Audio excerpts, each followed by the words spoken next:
Great. I'm glad you're here. I'm Tom Cooper. I work with City in Focus. A couple of things.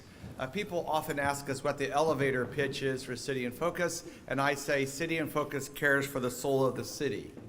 It's a pretty good elevator pitch, and you can use that. You know, it's not patent. But basically, we have an array of chaplains, and we do events, and we do a lot of encouragement of philanthropy, and we're glad you're here. We have a lot of chaplains. Some are here today. We have people like Edie Rittinger over there with Vancouver Women Ministry. Jonathan Chan over here works with Next Generation and a company of disciples. Bill Wong, Asian Ministries, is some here.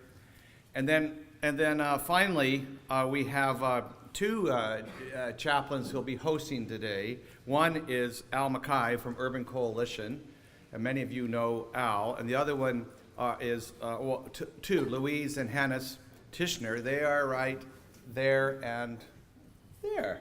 And they run Soul Kitchen. And so I'll let you think about what that means, but I know they do some great stuff with More on the Roof and engaging this part of town. So they all know Judy. They work in this neighborhood. So we're glad you're here. I think this is kind of the layout of the morning.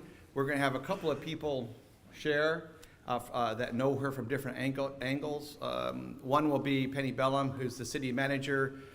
Judy's kind of worked in and around and for the city for 40 years, and she can speak from that perspective. The other one will be Faye Whiteman, who's a good friend, and Faye runs the Vancouver Foundation and was instrumental in bringing together with some of us the Street to Home, and she can speak very easily on the nonprofit private sector.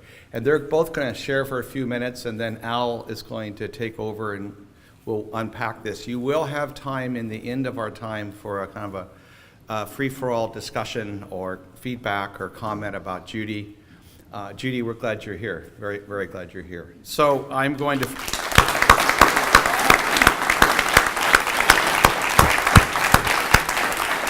So without any further ado, Penny, would you come on up? And then after Penny, Faye, you just feel free to come on up. Penny Ballem. Thanks, Tom. Thanks very much, Tom, and good morning, everyone, and thank you for the privilege of actually being here. And it's not my first visit to church in many, many years, Archbishop. I do get there, but I'm very happy to be here, and good morning to you. So I think that I haven't known Judy for as long as many of you have known Judy, but I've worked in and around the needs of marginalized people for most of my career, actually. And so Judy's name is something that, when I was in the health sector for many years, came in and out off my radar screen. And so I knew of her. And then when I came nearly 5 years ago to work in the city, I met Judy as part of our housing group. And, housing is obviously, as you know, a huge priority for our city, for the mayor and council. And so, that was probably the first group that I got to know really well coming to the city. I've had a lot of experience with people who've worked in government as an advocate. And I think probably one of the most remarkable things about Judy Graves is that she's the longest surviving advocate in government I've ever known.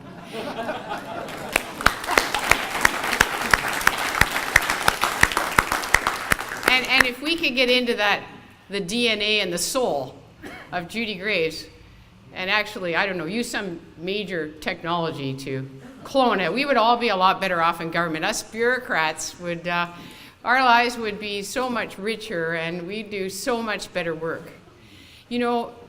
Advocates in government come and go because they come in to, shake the tree and make a racket and raise an issue and make a fuss, and their lifespan is actually a little bit more than a deputy minister of health, but it's about one political cycle. And but to be doing this kind of work for 40 years, and work that's, grounded in the issues of marginalized people, and to have served, I don't know, Judy, I think it's 8 mayors, is that right? lots of mayors. Lots of mayors, lots of councils, lots of different, political spectrums and paradigms. And, to have lasted that long and to have the kind of community support across the business community, the nonprofit community, just the people of our city, rich and poor and challenged and, privileged. It's really unheard of. I've never, in many, probably 35 years of public service, I've never met anybody that has achieved that. And more to the point, though, not achieve that by just being still there with an office and, a beeper and, a BlackBerry. I don't know whether we issued you one, Judy, because there are rules, It's a bureaucracy. But I think to not just be there, but actually be really moving an agenda and be able to move up and down the organization and be a person that everybody asks advice of and where you actually know that when you get that advice, it's very, very meaningful and you have to listen to it. And so I think what Judy has taught me, she taught me a huge amount about, I knew all about people who are homeless, and I could rattle off the determinants of health and all the money they cost the healthcare system and how many times they were picked up by the ambulance and this and that and the other thing. So, I'd spent years and years trying to do something about that. But what Judy really taught me is about who they were and their lives, and who they were as people. And I have a file in my office that sits right beside my desk that is a series of pictures that Judy has shared with me over the last 4 years of many people that all of you see around and about this city, the whole city, not just the downtown, but all around the city. And they're people, and behind every one of those pictures, Judy's told me the story of their lives. And, it does make you get quite emotional.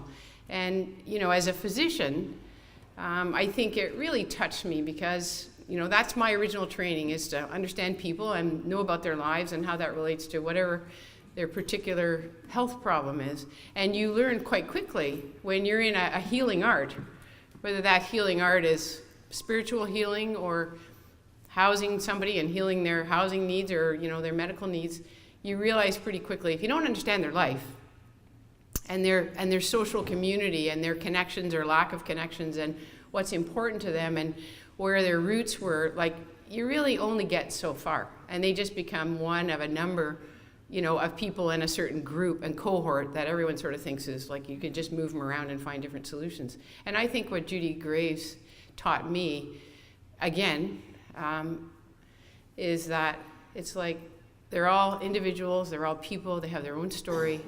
And if you can take the time and find a way to meet them on their terms and on their ground and actually listen to them, then your ability to solve their issues just goes way up. And I just think the remarkable thing about somebody like Judy is that she has that patience. That patience is just, that's grounded in, really being very clear of where her heart is and what her reason of being on this earth is. And, when you work I don't know, who's worked in government? Put your hands up. Work in government. Come on, put your hands up. Come on, put your hands up. Be proud. Come on, up there. Come on, you guys. Okay, so you know what it's like, eh? Like, it's kind of chaotic and, there's not a lot of patience. Everything was supposed to be done yesterday and, what's supposed to be done tomorrow is totally impossible. And it's a machine, right? It's a machine, and some days you land the machine gracefully and other days it's total catastrophe. But, patience is not really a characteristic with which I would describe government. And I think what Judy has been able to help the city keep, a spirit and a soul, and really continue, I think, to be in many ways still regarded as a city, notwithstanding our privilege here, but that one that actually does care and recognizes that there is a whole continuum of people that, we want to live in our city and we have living in our city. And I think Judy Graves is a really, really important part of that because she had the patience to continue to work with so many public sector civil servants and consultants to our city and partners with our city, developers and philanthropists in our city and nonprofits and churches and the whole works. And it takes a lot of patience. Like, that feeling when the minister keeps changing and you have to keep briefing them about your issue. And the deputy and the ADMs, like, they keep changing. And so you think about 40 years of having to help reteach people about the fundamental essence of being marginalized and poor and not having a home and having multiple, like, problems with your mental health and issues with your physical health, and just having to keep training more and more people. And so, Judy, to you, I would just say you're an incredible teacher. You have the patience of whoever's up there. Joe, Archbishop. I was very well brought up. I'm very much minding my P's and Q's. But I just, Judy, you've been an incredible gift to me in my life at something towards the end of, many years of working away in the public sector, and you've taught me things in a very, very short period of time that I would have thought I would have already known, and I didn't. And, it's really incredible. So I feel really privileged to know you. And you may be Mother Teresa. I'm thinking about that. You're certainly my Mother Teresa. And I think we're so lucky to have the experience of Judy Graves, and for our organization, like, it's just something, it's a chance in a lifetime to have an individual like Judy working for us, and we're all desperately trying to find ways that, we can't let her retire, and we're rejigging everything, and we've offered her an office on the top of City Hall, everything, trying to keep her. So we just think she's part of our whole city and the fabric of our city. Her learnings, we all need to carry with us, and certainly all of our staff. And Judy, we want you to be part of our city forever, in any and every way you want to. And I think I just want to thank you on behalf of citizens of Vancouver, all of the citizens, and particularly those who, you have taken by the hand off the street in some cases and walked to a safe place and given them out of your pocket a meal, and then made sure that they had a place to sleep that night, and the next night and the next night. There's hundreds and probably thousands of people who've had that experience with Judy Graves, and then on to the next wave of make sure that wasn't just a one-off, that that the numbers that you had to do that to are continuing to diminish. So thank you so much.